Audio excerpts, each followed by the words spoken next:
여러분 안녕하십니까, 낭만평가입니다. 지난 강좌에서 우리는 로마의 공화정이 탄생하는 배경을 알아보았습니다. 자, 오늘은 로마 공화정이 어떤 변화를 겪어가는지 그 과정을 알아보겠습니다. 그 로마 공화정이 탄생해서 삼두정체라고 하는 기형적인 정치체계가 만들어질 때까지의 과정이 되겠습니다. 500년에 걸친 공화정의 역사가 어떻게 변화해 왔는지 이 부분을 알아보겠습니다. 이 부분에는 필연적으로 데나리우스라고 하는 로마의 그 화폐, 이 화폐가 중요한 역할을 하게 됩니다. 그러니까 초기에 데나리우스가 발행되기 이전에 로마는 공화정이 자영농을 기반으로 해서 발전해 왔다 이렇게 말할 수 있습니다. 하지만 포에니 전쟁 이후에 로마가 군사와 경제적 대국이 되면서 이 데나리우스의 유입, 그리고 그로 인해서 점점 금권화되어가는 경향을 보이면서 마침내 돈에 의해서 공화정이 무너져 내리는 그런 현상으로 변해갑니다. 자, 그래서 오늘은 로마의 시민은 과연 어떤 계층들이 있었는지를 먼저 알아보고, 그리고 포에니 전쟁 이후에 속주의 땅과 노예들이 이제 생기는데 그로 인해서 로마의 경제 체계가 급변하게 됩니다. 그 핵심이 바로 라티푼디움이라고 하는 거대한 농장입니다. 노예를 기반으로 하고 있는 이 농장, 푼디움 출현, 그리고 그 라티푼디움과 함께 이제 로마가 그 속주에 세금을 걷어들이기 위해서 그걸 국가가 직접 그걸 걷는 게 아니라 외주를 줍니다. 그게 일종의 오늘날 주식회사의 효시라고 할 수 있는 소시에타스 푸블리카노름입니다. 바로 이 소시에타스 푸블리카노름과 라티푼디움이 합해지면서 거대한 이제 금권 정치의 그 발판이 되게 되겠습니다. 그리고 일반 민중들은 빵과 서커스에 의존하는 그런 구경꾼으로 전락하게 되는 그런 현상이 벌어집니다. 이렇게 해서 로마 공화정이 서서히 그 기반이 무너지게 됩니다. 이러한 로마 공화정의 기반이 무너지는 것을 보고 이에 대한 개혁을 주장하면서 나타난 그 형제가 있었는데 그 형제들이 바로 그라쿠스 형제입니다. 이 그라쿠스 형제들은 자영농을 기반으로 한 로마의 공화정이 무너지는 것을 보고 다시 땅을 재분배해 줘야 한다 이렇게 주장하다가 결국 기득권층에 막혀서 전부 비참한 결말을 맞게 되고 결국 로마는 돌이킬 수 없는 길로 가게 됩니다. 그렇게 해서 결국 공화정은 종말을 구하게 된다 이렇게 말씀드릴 수 있겠습니다.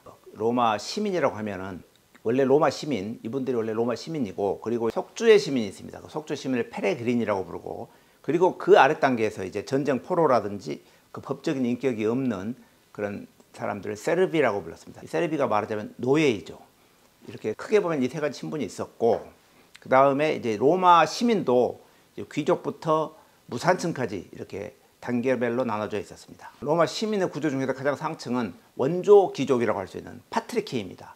즉 로물루스가 로마를 건국하고 당시에 로마 건국의 토대가 되었던 시족들의 족장들이 바로 이 파트리케를 이룹니다. 이 파트리케라는 뜻은 아버지라는 뜻인데 당시에 로마라고 하는 나라를 건국하게 된 그 원로들이고 바로 이들이 로마 원로원의 그 주 멤버입니다. 바로 이 파트리케가 있고 그 아래로 일반 시민들을 플레부스라고 불렀습니다. 그리고 에퀴테스라고 하는 것은 기사들을 말합니다. 말을 타고 다녔던 기사 에퀴테스가 있고, 이 에퀴테스 또는 플레부스 중에서도 돈을 많이 벌고 새로운 정치 권력으로 부상하게 된 사람들을 이제 노빌레스라고 불렀습니다.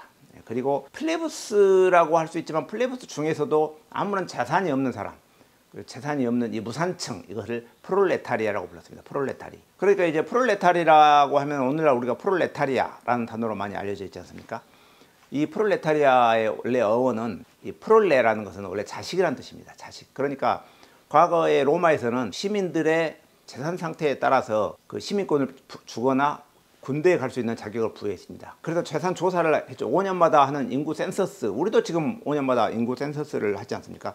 이 로마에서도 그 인구 센서스를 실시했습니다. 그래서 센서스를 실시하다가 재산을 조사합니다. 그런데 재산은 아무것도 없고 오직 자식들만 있는 사람들이 있습니다. 그 사람들은 오직 자식만 있으니까 이 사람들을 자식이 있다 해서 프롤레타리아라고 이렇게 적었다는 것이죠. 자식만 있는 사람을 프롤레타리아라고 하니까 재산이 없는 사람이죠. 이렇게 로마의 시민 계층이 나누어졌습니다. 크게 보면은 파트리키와 플레부스 이 두 개가 이제 큰 축이라고 볼 수 있습니다. 그래서 플레부스들은 항상 파트리키에게 권익을 이제 높이기 위해서 투쟁을 하죠. 그런 투쟁이 일어난 게 바로 이제 성산철수라고 부르는 이 평민들이 대항해서 파업을 일으키는 것입니다. 그렇게 해서 약 5번의 파업을 일으켰다고 합니다. 그러니까 이 플레부스들이 도시에서 철수해서 다 외곽으로 나가버리니까 이 도시가 마비되는 거죠. 그래서 어쩔 수 없이 이제 이 파트리케들이 그 평민들의 의견을 들어주는, 그렇게 해서 기원전 494년에 제 1차 이제 철수가 있었는데 그때 호민관이라고 하는 이제 평민을 대표해서 귀족이 만든 법률을 감독하고 입법을 할 수 있는 호민관 제도가 이때 생겼습니다. 다시 그 철수 운동을 통해서 평민들의 권익을 향상시키기 위한 여러 가지 투쟁이 벌어졌고, 그 결과 12표법이라고 하는 법이 만들어졌습니다. 그리고 그 법에서는 평민과 귀족은 서로 결혼을 할 수는 없었습니다. 그런데 그 이후에 다시 철수 운동을 벌여가지고 카놀레이아법이라고 하는 법이 만들어졌는데, 거기에서 플레부스가 파트리키와도 혼인할 수 있게 이렇게 이제 법이 만들어졌죠. 그 이후에 이제 점점 파트리키와 혼인하고 여러 가지 사건이 벌어지면서 이 경계는 점점 무너지고, 나중에는 점차 이제 신흥 귀족이라고 할 수 있는 노블리스들이 이제 점점 두각을 나타내는, 그렇게 이제 변해갑니다. 그렇게 해서 5번에 걸친 플레부스들의 그 철수 운동으로 인해서 평민들의 권익이 점진적으로 향상되었다, 이렇게 말할 수가 있습니다. 자, 포에니 전쟁 이후에 로마가 엄청난 넓이의 속주의 땅들을 이제 확보하게 되고, 또 전쟁을 통해서 많은 전쟁 포로들을 잡아들임으로써 그들이 노예가 되니까 많은 노예가 발생했습니다. 그래서 이 전쟁을 통해서 얻은 땅, 이게 이제 공공토지인데, 이 공공토지를 어떻게 분배해야 되느냐, 이게 사실은 굉장히 중요한데, 이 로마에서는 그 공공토지를 거의 귀족들이 독차지했습니다. 사실은 귀족들이 공공토지를 확보할 수 있는 그 양의 한계는 있었습니다, 법률적으로. 하지만 그 법률이 다 무시되고, 귀족들이 그 공공토지를 확보하고 거기에 노예들을 투입해서 거대한 농장을 만들기 시작합니다. 이게 바로 라티푼디움입니다. 라티푼디움이라는 뜻은 넓은 땅이라는 뜻입니다. 그리고 이 넓은 땅에 노예를 투입해서 농사를 지니까 어떻게 되겠습니까? 노예는 사실상 인건비가 제로 아닙니까? 그러다 보니까 농산물의 가격이 폭락을 하는 겁니다. 그러니까 로마의 그 농민들, 자영농, 이 플레부스들이 생산한 농작물과 이 라티푼디움에서 생산된 농작물의 가격이 비교가 안 되고, 그러니까 자영농들이 점점 몰락하게 됩니다. 뿐만 아니라 전쟁 과정에서 이 자영농들은 재산이 있기 때문에 징집이 돼서 다 전쟁터로 나가게 됩니다. 그러니까 자기 그 농지를 관리를 못하게 되고, 돌아와서 보니 이미 농지는 황폐화됐고, 그리고 그걸 다시 개간해 본들 라티푼디움에서 나와 있는 제품과 경쟁이 되지 않기 때문에 결국 이 자영농들이 그 땅을 다시 귀족들에게 그냥 팔고 이제 로마 시내로 들어오게 되는 이런 일이 벌어집니다. 그러니까 로마 시내에는 수많은 이제 사람들이 몰려들고, 그리고 외곽에는 이제 라티푼디움이 자리 잡고, 거기서 이제 만든 농산물들이 로마 시내로 들어오거나 수출이 되거나, 이렇게 해서 귀족들은 엄청난 이제 부를 잡게 되는 겁니다. 결국은 이 라티푼디움으로 인해서 결국 로마의 자영농의 기반이 무너지고, 로마가 점점 금권 정체로 가는 길이 열린다, 이렇게 볼 수 있습니다. 자, 이제 라티푼디움에 이어서 또 다른 완전히 자본주의적인 시스템이 하나가 등장합니다. 그러니까 로마가 식민지 하나를 획득을 하게 되면 그 식민지에서 세금을 이제 징수해야 되지 않겠습니까? 당대에도 가장 기본이 되는 세금은 일종의 11조와 비슷한 10분의 1을 내는 이 세금입니다. 생산량의 10분의 1을 로마에 바치는 이 11조가 있는데, 이 세금을 징수하는 업무, 그리고 그 속주의 땅을 관리하는 업무, 이와 같은 업무를 로마 당국이 직접 식민지에 나가서 할 수는 없으니까 그 업무를 외주를 줍니다. 그러면서 경매를 붙이죠. 그래서 일부 귀족들이 어떤 땅, 예를 들면은 뭐 시칠리아 섬이면 시칠리아 섬에 그 땅을 세금을 걷고 관리할 수 있는 권리를 사는 겁니다. 예를 들어서 그 시칠리아에서 걷어들일 수 있는 세금이 뭐 100이다. 그러면 귀족이 자기가 90을 먼저 주고, 로마시에 90을 먼저 주고 그 권리를 삽니다. 그리고 그 권리를 바탕으로 해서 자기가 세금을 걷어서 수익을 냅니다. 그러니까 90을 주고 샀으면 90 이상을 이 사람은 받아야 이제 남는 거죠. 90 이하로 만약에 받으면 자기는 손해보는 겁니다. 90을 투자할 때 개인이 90이라고 하는 큰 돈을 갖고 있지 않으니까 투자자를 모집합니다. 그렇게 해서 귀족, 기사들이 이 하나의 그 소시에타스 푸블리카 노름이라고 그러는데, 이 푸블리카 노름에다가 돈을 투자를 하죠. 그렇게 해서 이 협회가 90이라는 돈을 만들어내서 이 90을 로마시에 주고 자기들이 그 권리를 받아오니까, 그리고 나서 만약에 100을 수입을 얻었다 그러면 10에 이제 이익이 생기지 않습니까? 그러면 그 10을 투자했던 사람들에게 다시 분배해주는, 그러니까 일종의 이게 주식회사 시스템이죠. 그래서 로마의 이 소시에타스 푸블리카 노름이 오늘날 주식회사의 전신이다, 이렇게 말할 수도 있습니다. 자, 이렇게 해서 소시에타스 푸블리카 노름에 수많은 귀족들이 여기에 돈을 투자해서 자기의 배당금을 받고 이익을 내고, 그러면서 대부분 또 그 투자자들이 누구겠습니까? 귀족들이잖아요. 돈이 있으니까. 원로원의 그 의원들이 바로 여기에 투자를 합니다. 그러니까 이 원로원들은 자기들에게 유리한 법을 이제 만들면서 이 소시에타스 푸블리카 노름과 결탁을 하게 되고, 결국 이들은 이 투자한 돈으로 또 라티푼디움을 만든다든지 해서 라티푼디움과 이 소시에타스 푸블리카 노름, 원로원, 이 기득권의 세력들이 점점 자기들의 기득권을 공고히 하면서 돈과 권력과 군사력까지 운영하기 시작합니다. 그러니까 하나의 소시에타스 푸블리카 노름과 원로원, 그리고 집정관, 그리고 라티푼디움 이와 같은 기득권층이 점점 왕처럼 바뀝니다. 그렇게 해서 결국은 이 돈을 중심으로, 결국 이게 하나의 거대한 경제 공동체 아니겠습니까? 이 거대한 기득권을 지키는 경제 공동체들이 왕처럼 변하면서 금권 정치가 본격화되기 시작합니다. 이렇게 기득권층이 엄청난 부를 확보하고 군사적인 힘까지 갖게 되면서 사실상의 왕처럼 변모해 갈 때, 그러면 일반 시민, 플레부스는 그러면 어떻게 되느냐? 아까 말씀드린 대로 대부분 플레부스들은 전쟁터에 나갔다가 돌아보니 땅은 황폐화되어 있고 라티푼디움에서 만든 농산물 때문에 농사는 지어봐야 별 의미가 없고 하니까 결국 땅을 이제 라티푼디움에게 팔고 자기들은 로마 시내로 들어와서 도시 시민이 됩니다. 그리고 토지 시민 자기들 땅을 팔았지만은 그 돈이라는 게 뭐 금방 없어질 거 아니겠습니까? 그래서 점점 무산층화 되어 갑니다. 그래서 이들이 먹고 사는 문제가 시급해지니까 이들은 점점 빵을 구하는 그런 신세로 전락하게 됩니다. 원래는 이 시민들도 자영농 시절에는 세금을 내고 국가의 정당한 주체로서, 그리고 공화정의 하나의 토대로서 이 공화정을 관리하고 항상 평민의 권리를 높이기 위해서 그동안에 투쟁을 해온 정치의 주체였습니다. 하지만 무산층으로 전락하고 빵을 구하게 되는 신세로 전락하게 되자 정부에서는 이들에게 빵을 배급하기 시작합니다. 로마는 당시에 속주에서 엄청난 양의 식량과 돈이 들어오니까 귀족들의 창고는 넘쳐났죠. 그래서 이들을 달래고 이들을 자기 편으로 만들기 위해서 서커스, 즉 볼거리를 제공하기 시작합니다. 바로 이게 검투사, 글래디에이터라든지 이게 시작됩니다.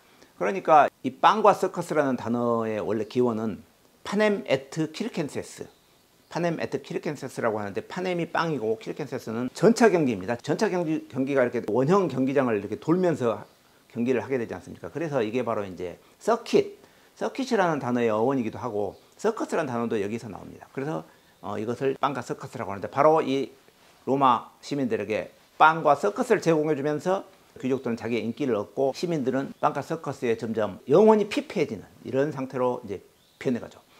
그러니까 정치의 주체였던 이 플레부스들이 빵과 서커스에 길들여지면서, 그러니까 이게 오늘날 우리가 보통 포퓰리즘이라고 하면서 굉장히 경계하는 그 정치적인 메커니즘이 있지 않습니까? 그러니까 국민들에게 인기를 얻기 위해서 국가의 발전이나 미래를 보는 게 아니라 당장의 인기를 얻기 위해서 국민들에게 뭘 막 베푸는 것을 우리가 이제 포퓰리즘이라 보통 이렇게 말하는데, 빵과 서커스를 제공했던 이 당시를 이제 포퓰리즘의 어떤 전형적인 모델로 보고 있습니다. 그러니까 이들에게 먹을 걸 주고 이들이 즐길 거를 주면서 표를 얻고자 하는 이런 이제 심리가 있었다.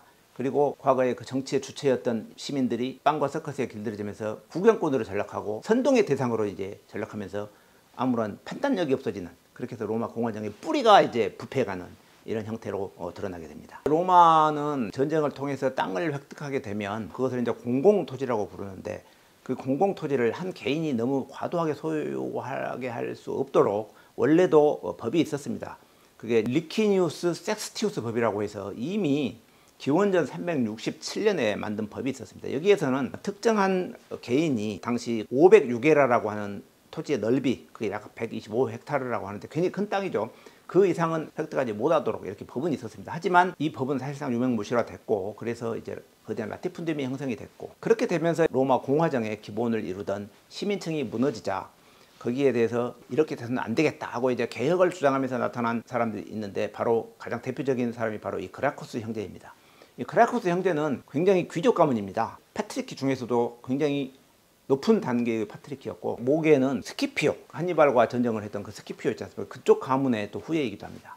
그러니까 굉장히 엄청난 가문이죠. 그 그라코스 형제의 어머니는 이 아이들을 자기의 보석들 이렇게 하면서 굉장히 애지중지하면서 교육을 잘 시키고 훌륭하게 키웠다고 합니다.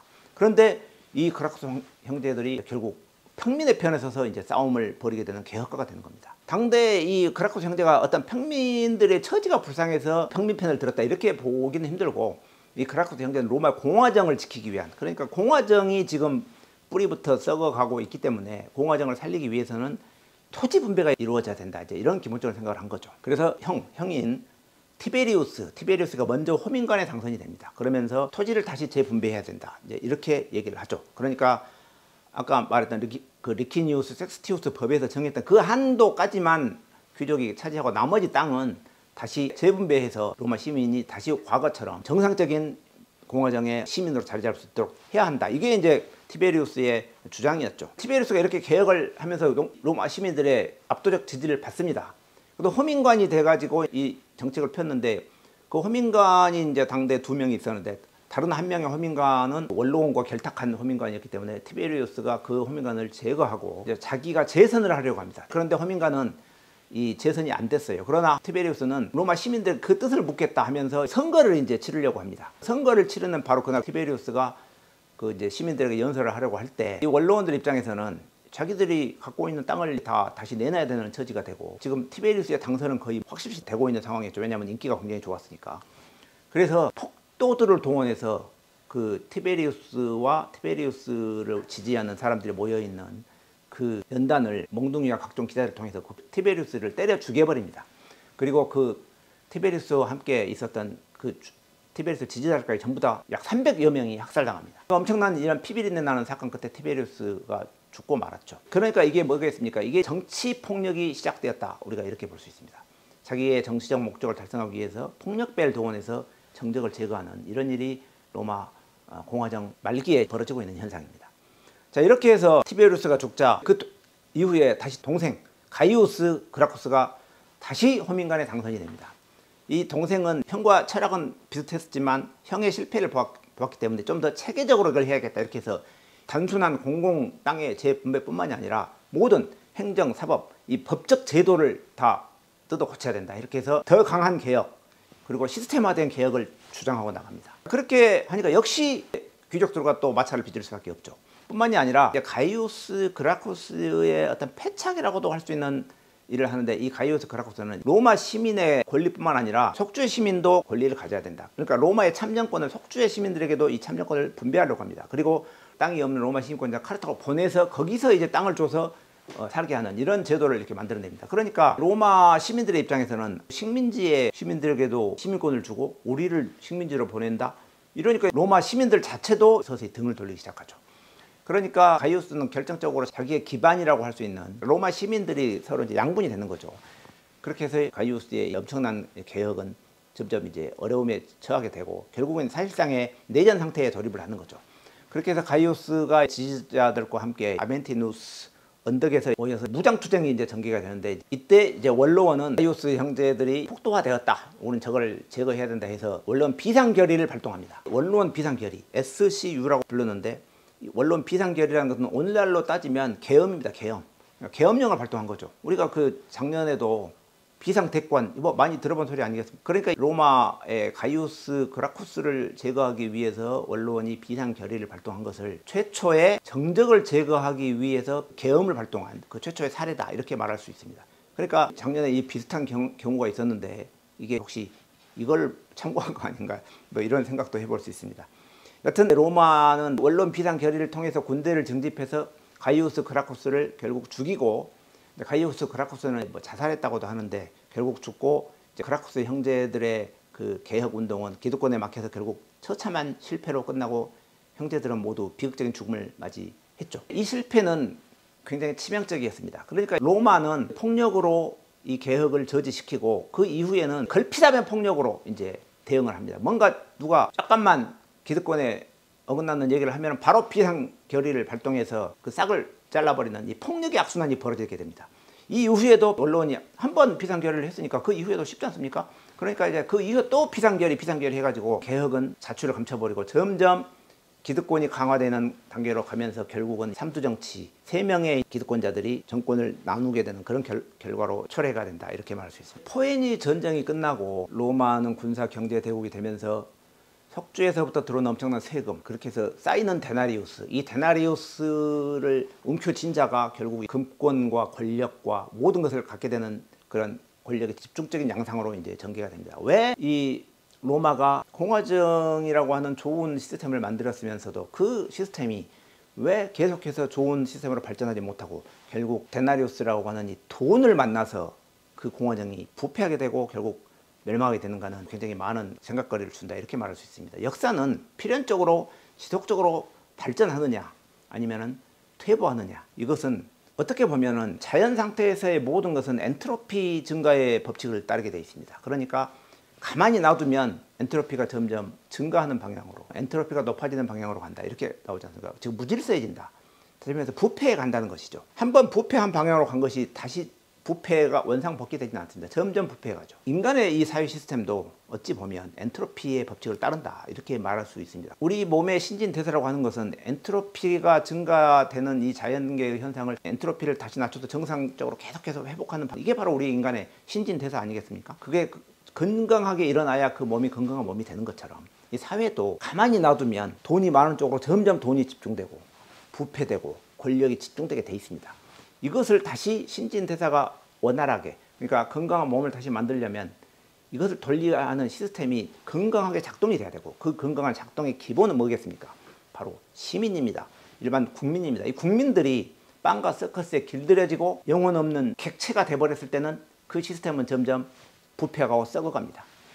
모든 시민과 국민, 이 주권자가 두 눈을 부릅뜨고 항상 우리 사회를 좋게 만들기 위한 정화적인 작용을 계속 해줘야 그 시스템이 지속적으로 정화되고 지속적으로 발전되는 방향으로 간다는 것을 우리는 이 로마 공화정의 그 말기의 얘기를 통해서 알 수가 있습니다. 자, 로마는 이렇게 돼서 모든 기득권들이 자기들의 이익을 위해서 똘똘 뭉치게 되고, 이제 평민들은 빵과 서커스에 길들여진 하나의 객체에 불과한 존재가 되어버립니다. 우리가 평민들을 말할 때 가끔 우리를 개와 돼지로 아느냐 이 말을 하지 않습니까? 이 바로 빵과 서커스에 길든 이 상태가 바로 개와 돼지로 보는 것입니다. 그들에게는 빵과 서커스만 주면 이제 모든 것이 해결된다. 이제 이렇게 보고 기득권을 잡은 귀족들이 자기들끼리 점점 뭉쳐가지고 그들의 부와 권력을 점점 확대 재생산해 가는 것이었습니다. 자본, 소시에타스 푸블리카 노름을 통해서 이 자본을, 엄청난 자본을 갖게 되고, 토지, 라티푼디움을 통해서 엄청난 토지를 확보하게 되고, 권력, 이들이 모든 국가의 권력을 다 장악하고 점점 이 자기들이 갖고 있는 부와 권력을 이용해서 사병들을 이제 운영하게 됩니다. 그러니까 국가의 어떤 징병제도라든가 국가의 시스템은 점점 의미가 없어지고 자본과 토지와 권력을 장악하고 있는 이 사람 중심으로 형성이 되는 이런 현상으로 점점 발달하게 되면서 결국 공화정은 명분뿐인 공화정이고 사실상은 왕정화돼가는 이제 시스템으로 바뀌게 되고, 바로 이 과정에서 두각을 나타내는 사람이 바로 3명이 있는데, 바로 이 3명이 사실상의 왕이 되는, 이걸 바로 우리가 삼두정치라고 부르겠습니다.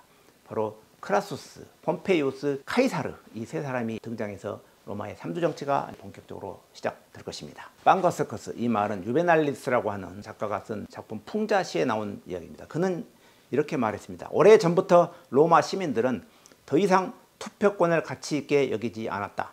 그들은 정의나 명예, 권력에는 관심이 없고 오직 빵과 서커스만을 원하게 되었다. 시민들이 투표권에 관심을 가지지 않고 빵과 서커스를 제공한 사람에게만 투표하고 진실과 정의, 명예에 관심이 없어지면 그 시스템은 필연적으로 붕괴하고, 이 시민들은 그 당시에는 빵과 서커스를 줘서 좋았을지 모르지만 결국은 개와 돼지, 노예로 전락하게 된다는 것을 말하는 것입니다. 오늘날의 우리 주권자들이 어떤 마음가짐을 가지고 이 사회를 바라보아야 하는지를 명확하게 알려주는 그런 문장이 아닌가 생각이 듭니다. 오늘은 로마의 공화정이 시작되고, 로마 공화정이 평민들의 철수운동을 통해서 평민들의 권익이 점진적으로 향상되어 왔지만, 포에니 전쟁 이후에 속주가 늘어나고 노예가 늘어나면서 라티푼디움과 소시에타스 푸블리카 노름이라고 하는 제도를 기반으로 기득권자들이 기득권을 확장하고, 결국 로마 공화정이 뿌리부터 부패되기 시작하자 이를 개혁하기 위한 그라코스 형제의 개혁이 있었지만, 개혁의 실패 이후에는 돌이킬 수 없는 이제 부패로 가게 되고, 국민들은 오직